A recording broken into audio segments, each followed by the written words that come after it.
محمد صلاح من اشهر مهاجمين ليفربول ومن اقوى اللعيبه في العالم ومن اعلى الهدافين عالميا. بس حد فكر محمد صلاح ده في بداياته كان ايه؟ ارجع لورا كده 8 10 سنين هتلاقيه ما كانش حد بيسمع عليه، ولما بدا يتعرف الناس بتقول لك محمد صلاح ده مين؟ ده مش هيوصل لحاجه، لدرجه ان رفضوه راجل في الزمالك رفضوه. بس محمد صلاح اتمرن واتدرب، كان عنده اصرار وكفاح وبدا يوصل لحد ما وصل انه بقى من ابطال العالم الدوري الانجليزي،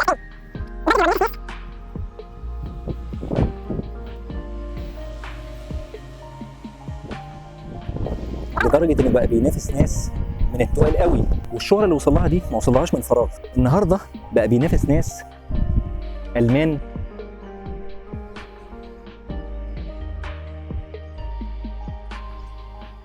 واسبان وحتى من اليابان وكمان فرنسويين.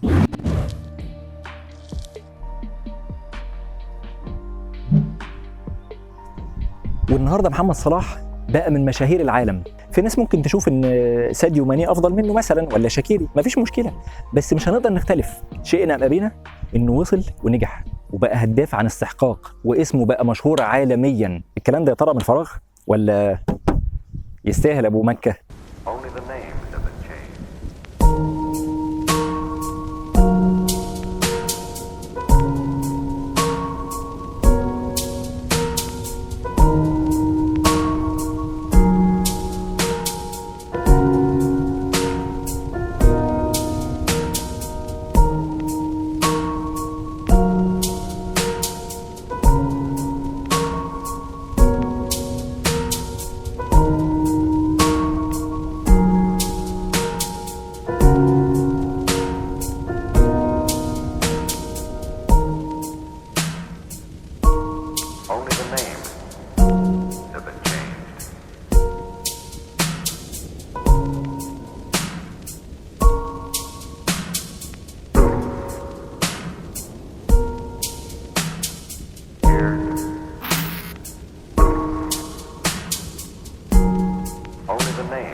The story you're about to hear is true. Only the names have been changed. Only the names.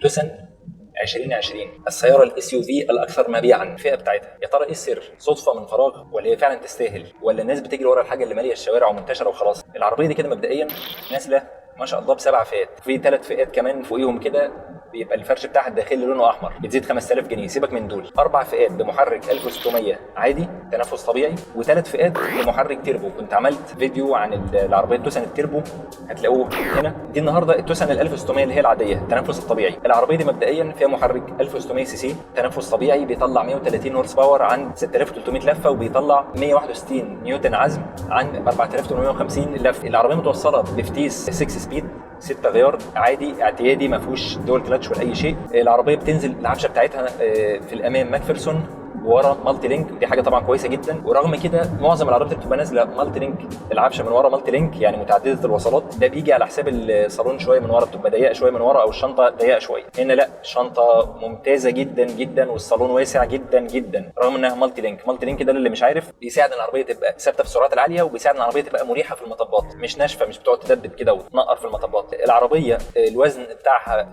1538 كيلو، ده وزن تقيل، العربيه تعتبر تقيله مش خفيفه. بتنزل اول 3 فئات 2 ايرباج، اي بي اس، اي بي دي، ثبات الكتروني. السلام عليكم وعليكم السلام.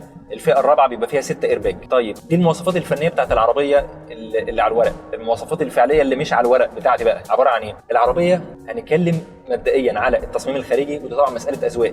تصميم العربيه الخارجي تصميم سهل ممتنع. العربيه تصميم تبدو ان الخيوط تبدو ان الخطوط بتاعتها خطوط بسيطه، وهي فعلا خطوط بسيطه بس فيها لمحه رياضيه. يعني العربيه ما تحسش ان فيها بهرجه زياده عن اللزوم، ما تحسش ان التصميم بتاعها واحده كده عامله ميك اب زياده عن اللزوم، لا، تحس ان هي واحده هي جميله كده بخلقه ربنا، هي طبيعتها كده، ربنا خلقها كده. في نفس الوقت العربيه فيها لمحات رياضيه. العربيه لو انت حتى عندك 70 75 سنه وركبتها هتمشي معاك، لو انت شاب عندك 18 سنه وركبتها هتمشي معاك. اسره واحده بتوصل ولادها، بنت ولد، ماشيه مع كل الاعمار، ماشيه مع كل الشخصيات، ودي حاجه في قمه الصعوبه ان العربيه تبقى ماشيه مع كل الشخصيات. طبعا الاتجاه العالمي دلوقتي الاس يو في، شركات بتركز على الاس يو في، وبقى الزبون طالب العربيه الاس يو في. طبعا العربيه دي جر امامي.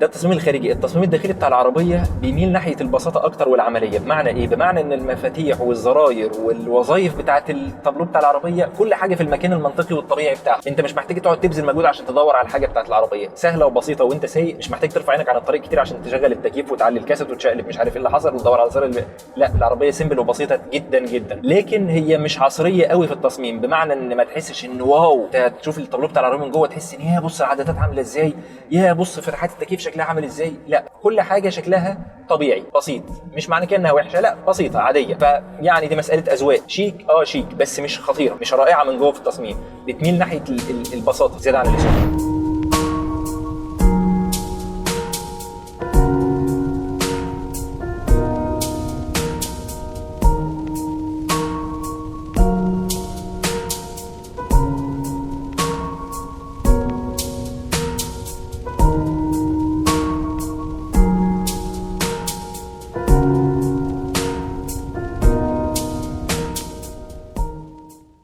خامات العربيه ممتازه. الفئه اللي انا راكبها دي الفئه الثالثه، المحرك التنفس الطبيعي. العربيه الخامات بتاعتها ممتازه. انا كنت عملت ريفيو على التربو الليميتد اعلى فئه، طبعا هناك الخامات اعلى سنه، لكن للامانه الخامات هنا ممتازه، فعلا الخامات ممتازه. عزل العربيه جيد جدا. الحاجه بس اللي سامعها على طول في العربيه صوت الكاوتشات. الجنط بيجي كبير 17، كاوتشات عريضه. طبعا في الليميت اللي عملت عليها قبل كده جنط 19 فالصوت اعلى شويه. صوت الكاوتشات على الاسفلت، انا سامع صوت الكاوتشات على الاسفلت على طول.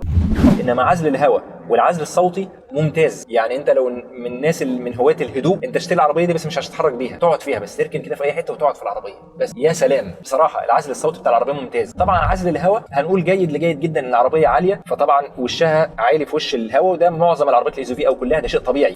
فصوت الهواء بيبقى على السرعات العاليه فوق ال 120 بتسمع صوت الهواء شويه، لكن مش اوفر يعني، معقول. لكن صوت الكاوتشات هو اللي انت سامعه شويه برضه، ومش بطريقه اوفر. عزل العربيه جيد جدا لممتاز حرفيا. الاداء بتاع العربيه عادي في المحرك، طبعا ال 1600 تنفس طبيعي عادي، يعني مش رياضي خالص، هو اداء مرضي. طبعا فيها 3 وضعيات. كومفورت، الوضع اللي هو النورمال الطبيعي. ايكونومي، الايكو ايكونومي اللي هو بيوفر استهلاك البنزين، ده طبعا ني خالص ونايم خالص في الاداء. تدوس كيك داون، ما تدوسش كيك داون، تقرص على العربيه، ما تقرصش على العربيه، هي كده كده مش هتجري. يعني اداء العربيه في الوضع ده هو كده. طيب الوضع الثالث اللي هو سبورت، ده بيبقى يعني جيد بس مش اللي انت متخيله برضه. يعني ما تنتظرش من الوضع السبورت بقى ان لا، ابعد عن حيحه، هي كده كده ادائها متواضع عادي، ممكن نديله جيد مش اكتر من كده.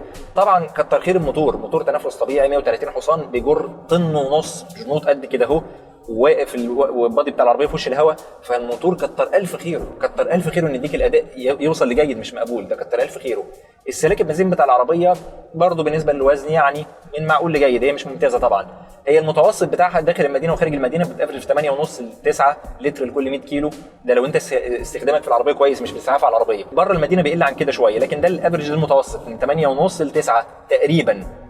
سواء بره المدينه او جوه المدينه. بره المدينه ممكن توصل 7.5، داخل المدينه بتوصل ل 10 و10.5، برضه حسب سواقتك وحسب طريقه استخدامك للعربيه. طيب العربيه التجهيزات بتاعتها، اخبار التجهيزات ايه؟ الكماليات بقى والحركات بصراحه كويسه جدا. يعني انت ابتداء من الفئه الثالثه اللي انا راكبها دي تحديدا، انت مش محتاج تجهيزات اكتر من كده، في كل اللي انت عايزه، ثبت سرعه وطاره مالتي فانكشن 2 ارباج واي بي اس واي بي دي، جنون 17، داي لايت خارجي، فوانيس ليد خلفيه، زجاج فامي، مرايات ضم، في اشارات في المرايات، الخامات الداخليه كلها كويسه وعزل العربيه، الفرش جلد، كاسه تاتش سكرين، ابل كار بلاي، اندرويد اوتو، حسين ورمضان وزكريا ومصطفى، والتكييف العربيه اداؤه ممتاز. يعني بص فيها الحاجات اللي انت عايزها، ما فيهاش ستارت انجن، يعني الفئه الرابعه هي اللي بتبقى فيها كل الحاجات اللي هي بزياده. العفشه بتاعت العربيه ايه ظروفها؟ عفشه العربيه بصراحه كويسه جدا، عجبتني جدا.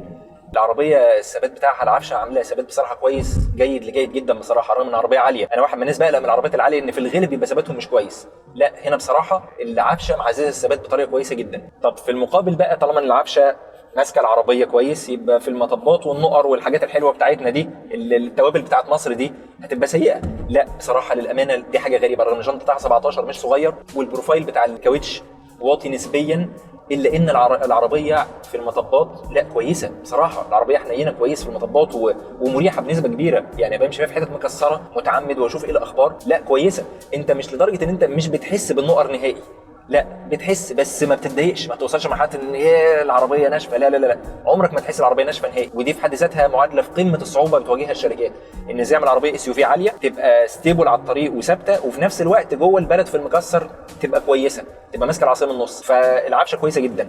التوجيه بتاع العربيه، الباور بتاع العربيه خفيف حبتين ثلاثه، يعني دي حاجه بقى ترجع لكل واحد غير الثاني. في واحد بيحب الباور يبقى خفيف شويه جوه المدينه وفي الركنه هايل، بس على السرعات العاليه تحس ان الدركسيون خفيف شويه في ايدك.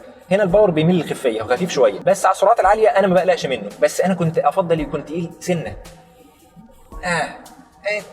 كده الدكايه هسايه كده تاني. بهاء ابني، سلم على عمك يا بهاء. اهلا يا بهاء، ازاي اخبارك؟ مالك مخستع كده مش تشرب؟ سنه صغيره كان يمسك العربيه افضل من كده، بس هو للامانه جيد. طبعا ما بتحسش منه برد فعل او رياكشن او فيدباك، ما بتحسش بالعربيه لو مش على سرعه عاليه هل العربيه تبدا تتزحلق منك او لا، ما بتحسش بالموضوع ده كعاده معظم العربيات بتاعت هيونداي وكيا. لكن في المجمل هو جيد، يعني انا اديله مش اقل من 7.5 من 10 التوجيه بتاعها، وجوه المدينه رائع، مش خفيف قوي ومش تقيل، تمام. المساحات بتاع التخزين بتاعتها ظروفها، مساحات التخزين بصراحه ممتازه، مساحات تخزين في كل حته، كل ما عينك تقع في حته تلاقي مساحات تخزين، البيبان من جوه والطابلو والكلام ده. عربيه عائليه قوي، اللي راكب قدام هيتبسط، اللي راكب ورا هيتبسط، لا العربيه مرضيه لجميع الاذواق. كمان رغم ان العربيه عاليه وابعادها مش حلوه، لان عربيه ضخمه طويله عريضه عاليه عن الارض، الا انك في الاماكن الضيقه مش بتواجه، ما بتعانيش، يعني العربيه كراسيها عاليه نسبيا، فانت ما بتعانيش في الاماكن الضيقه، يعني كويسه في النقطه دي كانت نقطه بتفرق معايا جدا. العربيات الاس يو في الغالب في الزنقه والاماكن الضيقه هتحس انك بتعاني راكب عربيه ربع نقل، لا هنا الدنيا كويسه. طبعا العربيه بتنزل بسنسور بارك خلفي، الفئه الثالثه دي فيها كاميرا خلفيه، ففي قصه الركنه دي، وفي الفئه الرابعه بينزل بسنسور امامي كمان، فانت ما بتعانيش في قصه الركنه والكلام ده. في حاجه لقيتها في العربيه بايخه شويه، في هنا نقطه عاميه، الجزئيه دي نقطه عاميه. بمعنى ايه؟ بمعنى ان انت لو بتلف مثلا يوتيرن وفي رصيف على شمالك او في طفل صغير واقف في حته هنا، هتلاقي الحته دي انت مش شايف اللي وراه هنا. يعني ساعات بحب ابص من تحت المرايه كده، الجزئيه دي بتحس ان انت مش شايف منها كويس. هنا النقطه العاميه دي، وهنا برضو اهي دي اسمها نقطه عاميه. يعني كنت افضل لو كان في زي شراع ازاز صغيره مثلث هنا في الجزء ده، لان الجزئيه دي هنا ضخمه فبتحجب عنك الرؤيه في المكان ده. يعني انت لو بتلف يوتيرن وفي رصيف على شمالك مش هتشوف كويس من الجزئيه دي. طبعا العربيه من ضمن مميزاتها بتنزل المرايه بتاعتها تعتيم وفيها بوصله اهي، بصراحه جميله جدا. اي اضاءه وراك هي بتتمق لوحدها اوتوماتيك يعني، وفيها بوصله داخليه. دي من المميزات الجميله برضو اللي عجبتني قوي في العربيه. اداء التكييف بتاع العربيه ممتاز جدا جدا جدا قولا واحدا، ثلاجه بمعنى الكلمه. طبعا هنا التكييف دول زون، يعني ممكن تتحكم في درجه الحراره اليمين غير الشمال، عشان لو حد رخم قاعد جنبك يقول لك لا انا بردان يسخن التكييف، انت حران انت ساعه يعني تعمل اللي انتوا عايزينه يعني. وهنا الكاسيت طبعا بصراحه مكانه عمليا ممتاز جدا جدا، فتحات التكييف مكانها رائع بصراحه، مكانها مميز، اداء التكييف ممتاز. هنا في اندرويد اوتو، ابل كار بلاي، طبعا بلوتوث. اداء الكاسيت ممتاز جدا جدا. صالون العربيه من جوه بصراحه مميز جدا جدا. نشوف هنا البانوراما، اوعى اوعى، لا لا لا لا لا لا لا الحقيقه اوعى بصراحه. تاني بصراحه السقف البانوراما قصه تاني، غير العربيات اللي فيها فتحه سقف صغيره كده بتحس ان انت كده قاعد مخنوق جوه العربيه. شوف من بره الدنيا ايه، حجم فتحه سقف من بره، ومن جوه بانوراما. يعني حتى اللي قاعد ورا بيبقى فوقيه فتحه سقف. بص حجمها ضخمه قد ايه، ضخمه جدا بصراحه.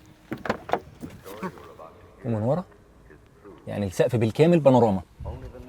طبعا ميزه وعيب. عيب ولو لا قدر الله اتكسر، لا قدر الله، هتبقى يعني مش لذيذه. انما هو بصراحه شياكه قوي قوي قوي. ثبات العربيه ايه ظروفه؟ ثبات العربيه بصراحه انا شايفه بالنسبه لنا اس يو في جيد، مش جيد جدا، هو جيد. يعني هديله مش اقل من 7 من 10، وده في حد ذاته بالنسبه للعربيه كوري لا كويس. يعني كفايه انك ما تقلقش وانت ماشي على العربيه على سرعه 160. لكن طبعا ما يكونش الاسفلت بايظ وهواء شديد جدا والارض غرقانه ميه. انا بتكلم في الظروف الطبيعيه. في عربيات 120 اس يو في 120 بتبقى خايف 120، انت العربيه بتوصل 160 والعربيه انت مطمن، مش قلقان على الاقل. وحتى لو معكش وزن في العربيه، وزي ما قلت العربيه وزنها فاضيه 1538 كيلو، ده وزن يعتبر تقيل. العربيه وزنها مش خفيف. العربيه قطع الغيار بتاعتها ظروفها، قطع الغيار بتاعتها مش رخيصه في التوكيل، ومعظم العربيات دلوقتي بقت كده، قطع الغيار في التوكيل غاليه، ودي يعني من سلبيات العربيه شويه. لكن بره التوكيل قطع الغيار معقوله، مش رخيصه لكن معقوله. ما انت برضه قارنها بسعر العربيه، انت دافع في عربيه ابتداء من 400 ل 550 الف، هنقول متوسط 450، متوسط 450 470 فات اللي في النص، فانت داخل على نص مليون. فما تنتظرش ان قطع الغيار تبقى رخيصه.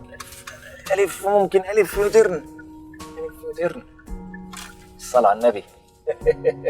فقطع الغيار طبيعي انها تبقى مش رخيصه، لكن هي في التوكيل غاليه شويتين، لكن بره التوكيل معقوله. من مميزات قطع الغيار في العربيه دي انها منتشره قوي. العربيه دي تقريبا اعلى مبيعات في الفئه بتاعت الاس يو في اخر 5 سنين. طب هل الكلام ده عن استحقاق فعلا تستاهل الكلام ده، ولا ده كلام وخلاص والناس كلها بتشتريها فنشتري زيهم؟ لا بصراحه عن استحقاق. العربيه فعلا جيده ثبات، جيده خامات، جيده عزل، جيده وسع، مساحات تخزين، شنطه جيده، استهلاك بنزين جيده، الريسيل بتاعها ممتاز جدا، قطع الغيار يعني العربيه جيده في كل شيء. المحرك العادي بصراحه اداؤه مش عاجبني بصراحه، يعني هنقول من مقبول لجيد، يعني ما يتعداش جيد باي حال من الاحوال. حتى على السبورت مود من مقبول لجيد. الفتيس رغم انه 6 غيار المفروض يبقى عافي عن كده، لكن يعني اداؤه برضه مش قادر، تحس انه بيبذل مجهود وبيميل ناحيه انه يوفر لك بنزين، مش ناحيه ان العربيه تجري. الشركه بتقول لك انت عايز تجري هات التربو هتمخمخك جري. التربو حيوان بيجري مش عربيه، تربو قصه تاني. لكن العربيه دي فيها ميزه عن التربو مهمه جدا، ان انت شارد دماغك من مشاكل صيانات التربو. العربيات التربو عامه مش التوسن تحديدا بتبقى معقده حبتين، كل عربيات التربو بتبقى معقده حبتين 3، محتاجه بنزين 95 رغم التوكيلات بتقول 92، لكن المفروض 95 صح، عشان الكومبريشن ريشيو بتاع السلندر محتاج ان يوصل للنقطه الميته العليا والنقطه الميته السفلى. قصه كده ميكانيكيه بحته، محتاج بنزين عالي ومحتاج صيانات باستمرار ومحتاج سواق فاهم كويس. الفتيس بتاع الدول كلاتش في التربو، فتيس دول كلاتش ده محتاج صيانات، محتاج اهتمام، اجلا او عاجلا هيحتاج تغيير كلاتشات. مش عيب فيه، لكن انت لو شاري التوسن العاديه هتشتري دماغك من الصيانات ومن يا ترى يا هل ترى والفتيس دي والكلاتش والموتور التربو والكلام ده كله، هتميل ناحيه راحه الدماغ والاعتماديه اكثر. الثانيه بتميل ناحيه اداء ما بيهزرش، قصه ثانيه خالص في الاداء التربو. فهي الشركه مقدمه لك الاثنين، يعني دي اداء كويس وبتشتري دماغك، الثانيه اداء ما اوعى، بس هتحتاج بقى صيانات وايدك فيها، وصيانتها مكلفه اكتر شويه، وكل حاجه بثمنها زي ما بيقولوا. فدي بالنسبه للاداء العربيه دي. هي عربيه عائليه من المقام الاول. امتى ارشح لك العربيه دي؟ ارشحها لك لو انت حد عايز عربيه في السفر ممتازه، مش جيده، ممتازه، عايز عربيه عائليه، ربنا ما شاء الله مديلك معاك ولاد، معاك اسره كبيره شويه. هي طبعا ما فيهاش كنبتين ورا، كنبه واحده، لكن الناس قاعده قدام ورا مرتاحه جدا، خامات كويسه، عزل ممتاز. لو انت حد بيدور على الاس يو في وعايز عربيه مريحه وكويسه في السفر وتريحك قوي، التوسن هتديك الكلام ده وبجداره. عايز عربيه الريسيل بتاعها كويس، في ماركات تانية الريسيل يعني بتدل العالم لما تيجي تبيعها انها عربيه كويسه جدا، لكن الريسيل مش كويس. هنا الريسيل ممتاز جدا، قطع الغيار منتشره جدا، الصيانه بتاعت العربيه سهله وبسيطه، الموتور المحرك بتاعها بسيط، تفتح حتى الكابوت تحس انه عينك واخده عليه، ما فيهوش اي حاجه تكنولوجيا حديثه، وده ميزه وعيب. ميزه ان هو سهل وبسيط وصيانته سهله، وفي المقابل عيب ان هو اداؤه متواضع، عادي جيد، هنقول جيد يعني. في نفس الوقت شنطه العربيه محترمه قوي قوي قوي، لو نيمت كمان مثلا الكنبه انت ما شاء الله يعني ممكن 2 يناموا ورا، لكن واسعه فعلا جدا. وحتى لو ما نمتش مثلا الكنبه، ثبات العربيه جيد، استهلاك البنزين بتاع العربيه جيد. ارشحها لك كمان لو انت حد عايز الحاجه اللي انت تبقى مطمن وانت شاريها، مش عربيه ماركه جديده الوكيل يا ترى هيبقى كويس ولا مش كويس، قطع الغيار هتتوفر ولا مش هتتوفر، طب العربيه نورت تشيك انجن اوديها لمين، لو حبيت ابيعها. انت عايز تشتري دماغك وتبقى بالك مرتاح ومطمن، توسن ارشحها بقوه. كمان ارشحها لو انت حد مش دماغك اداء عافي بالمقام الاول، يعني انت من الناس اللي بتحب الاداء العادي، يعني انت لما اداء جيد، لما تحب تدوس في العربيه تجري هتجري بيه، لكن مش لازم تبقى يعني تحس ان انت راكب بساط الريح. ارشح لك العربيه دي جدا لو انت بتميل للعربيات الناعمه. العربيه دي ناعمه جدا، الفريس ما بتحسش حتى بالنقلات بتاعته. امتى ما رشحلكش العربيه دي؟ ما رشحهاش لو انت بتدور بالمقام الاول على الاداء. ارشح لك لو انت عايز تسن التربو، لكن دي في الاداء لا، مش هتديك اداء بالكتير قوي جيد، بالكتير قوي مش اكتر من كده.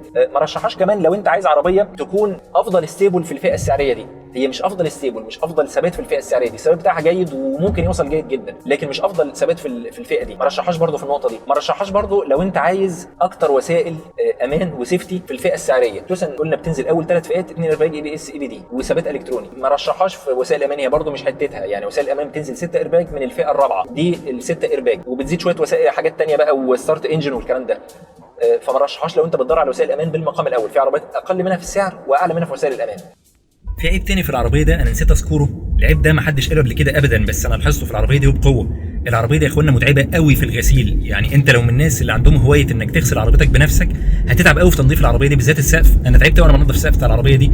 يعني احنا عايزين الشركه تهتم بالجماعه اللي زينا يعني اللي بيحبوا يغسلوا العربيات بايديهم. يعني ما بقولش القصيرين، اوعى انت، لا انا بتكلم اللي بيحبوا يغسلوا العربيات بايديهم. يعني يحطوا لنا ادابتيف سسبنشن مثلا، عفشه كده تدوس على زرار العربيه توطى شويه. انا تعبت يعني، مش معقول انت احط سلم عشان اطلع اغسل السقف؟ لا مش معقول، ده عيب قاتل في العربيه دي. فالجماعه اللي اخواننا اللي زينا بيحبوا يغسلوا العربيه بايديهم يعني يشوفوا عربيه واطيه شويه. ما تركبوش SUV، ما تركبوش SUV. العربيات الواطيه جميله، مالها اللانسر زي الفل او 28. بصراحه العربيه في المجمل بتاعها جيده. يعني عربيه تركبها ايا كان متطلباتك في الغالب هتعجبك. حتى لو العربيه ما كانتش المركز الاول بالنسبه لك، فهي بتنافس في اول 3 مراكز بصفه مستمره في الSUV. يعني حتى لو انت قلت مش هشتريها الا انها عربيه هتعجبك تحت اي ظرف. والعربيه للامانه كمان اعتماديه، يعني قليله الاعطال جدا في موتور، في فتيس، في عفشه. الخامات الداخليه بتاعت العربيه كويسه جدا، العزل، الفرامل بتاعت العربيه كويسه جدا. يعني الفرامل بتاعت العربيه بصراحه عجبتني، يعني كنت متوقع اداء فرامل اقل من كده. لا، لما جربت اداء الفرامل بتاع العربيه حتى على سرعات عاليه، العربيه بتمسك مكانها وما بتزوجش منك يمين وشمال، وما تحسش انها بتبذل مجهود وبتعمل حاجات واصوات. لا، العربيه مستقره هاديه عاقله، تحسها بتفرمل بمنتهى الثقه، واثقه في نفسها اثناء الفرمله. فدي نقطه برضه عجبتني جدا فيها. لو عجبك الفيديو اتمنى تعمل سبسكرايب. في ناس كتير بتتفرج على الفيديوهات وبتنسى تعمل سبسكرايب وبتنسى تعمل لايك. فلو عجبك الفيديو وحابب تتابع القناه اللي فيها عربيات كتيره جايه ان شاء الله الفتره اللي جايه دي، وهعمل مقارنات ان شاء الله باذن الله. فلو عجبك الفيديو ما تنساش تعمل سبسكرايب، تشترك في القناه وتفعل الجرس وتعمل لايك. ولو في اي كومنت انا برحب بيه، في استفسار او حابين اراجع عربيه معينه، انا تحت امركم في الكومنتات تحت. وما توفيقي الا بالله، عليه توكلت واليه انيب.